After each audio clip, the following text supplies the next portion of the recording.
at the age of 16, I looked at what my parents were doing, working regular jobs. And I was like, I don't want to do this. My brother was working in a gas station.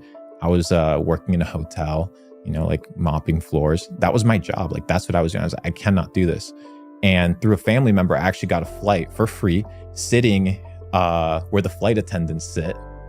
And that was my flight to America, right? So I didn't get a coach. I didn't sit like whatever it is where people sit. I sat where the flight attendants sit. And I was like, at the age of 16, with $200 in a suitcase that my parents gave me, I went to America and started working pressure washing basketball courts, got gigs cleaning toilets, worked at a Buffalo Wild Wings. A person that may not have the right information, right? So yeah, I maybe got introduced to the word Bitcoin when Bitcoin was $600. That was lucky, but actualizing and taking action on what I did with that information wasn't luck. So I started studying, researching, buying books on the stock market, buying books on finance, understanding what was this ecosystem, investing money into it. I remember, dude. So in the United States, when you're buying at a restaurant, you get a waiter, you get cash tips, right? So if somebody buys a meal, they have like 10, 15, 20% tip for the waiter. Usually that tip isn't cash, right? That's how it works. Yeah. You get to take that home every single day. You don't have to wait for like a paycheck at the end of the month. That's the cool thing about waiting tables. I never worked a job where I got paid a salary. I was always like, I got to hunt, kill, and whatever I make that day, that's what I have. So I would take that cash, I would go to the ATM, and you get basically your direct cash deposit. So it shows up in your bank account that same day. And I would go to an exchange called Bitstamp, which is an OG exchange. And I would go that same day and buy crypto. So I was always studying. I was always about self-education. I was always reading. And at the age of, I think 19 or 20, maybe a little more, 21, I was doing side gigs. I eventually got introduced with e-commerce and crypto through a series of friends and events, and it kind of panned out. Everything that is unpopular is because it's not known.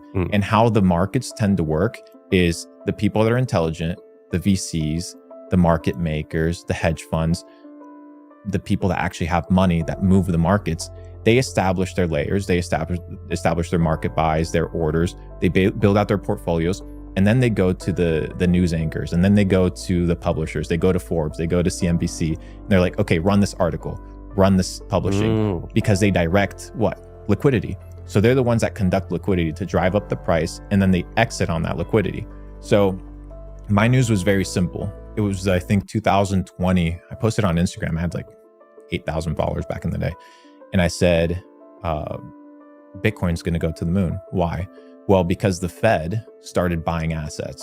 So that basically means the Federal Reserve started buying into the market. So they printed money, started dumping into the market. They're driving liquidity. So at that point, everybody that's already positioned is positioned. They use the government, right? And this idea of COVID relief money to drive up the market, print money out of thin air, use that liquidity to boost every single market. You talk the stock market, you can talk crypto, you can talk real estate, everything went through the roof. And everybody that wasn't informed and wasn't positioned, they ended up being the exit liquidity. So the cycle is very simple and it repeats itself time and time again. It's everybody gets positioned early, the ones that understand. There's some sort of liquidity surge, whether it was the Fed printing new money or some sort of great news about market conditions. They run news to bring the newbies in, right? Use their paychecks or their COVID relief money, their check, whatever it is, their stimulus check, because it was crazy. The whole stimulus check was like hundreds of billions of dollars. All that was getting deposited into accounts like Robinhood or getting deposited into was a Cash App, and people were using that to literally buy and gamble. And at that liquidity exit, most of the big players were out of the game. And once the Fed said, we're stopping, we're no longer buying assets, it was literally the top. You can price chart the bottom of Bitcoin. People are like, oh, it's the bull run. No. I was talking to the head of the Central Bank of Albania. He said, if you correlate the price of Bitcoin or of any market and you correlate it with what I would call the policy of the Fed, it matches the movement of the market. So people think that crypto is its own individual asset class, Bitcoin halving, whatever, and those things are valid, but simultaneously it's driven by not just market demand, but by people that move the markets. And retail does not move markets. Retail is the exit liquidity. I wouldn't consider myself a crypto expert by no means. You'll never see me sell a course on how to buy and sell crypto because most of the information is free on YouTube. But at the same time, it's literally just understanding market cycles and understanding risk and reward. So if Bitcoin is 69,000 or 64,000 or 60,000, and it's never been that price, and it's been, 20,000 multiple times, is it ever going to reach $20,000 again? Yes, no, potentially. But is your objective when you're kind of trading to gamble, or is it to invest and allocate your money to grow your money? And I think the situation that a lot of people found themselves in, whether it was NFTs or buying all these bullshit meme coins, is they wanted fast money and easy come, easy go. Yeah. And that's why you see a lot of people leaving Dubai, their bags are empty. Authenticity, like that is the key to anybody that wants to build a business.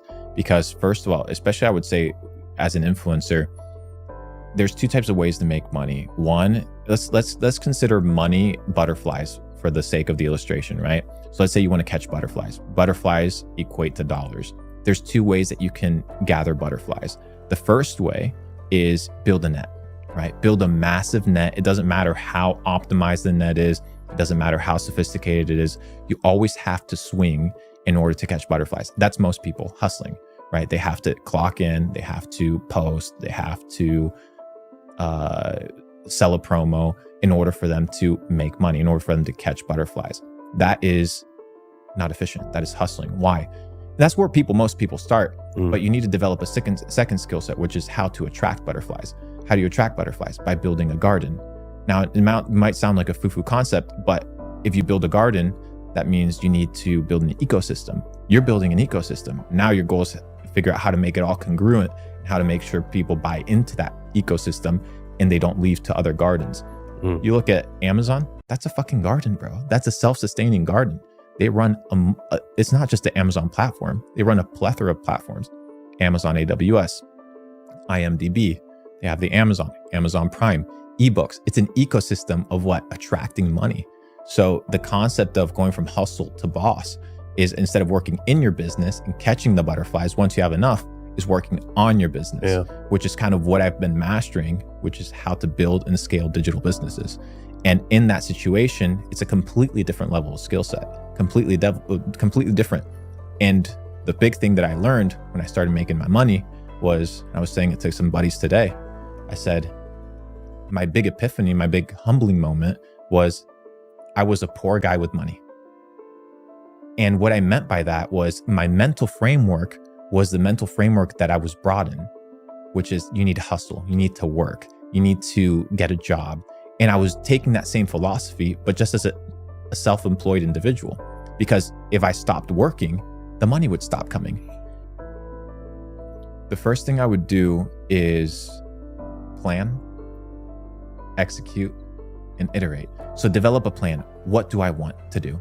What are the skill sets that I have? Because if I have nothing, doesn't mean you don't have anything. It means you have yourself, right? So what are the assets that I have? I may not have assets in like hard assets like cash or connections, but what assets do I have? What am I good at, right?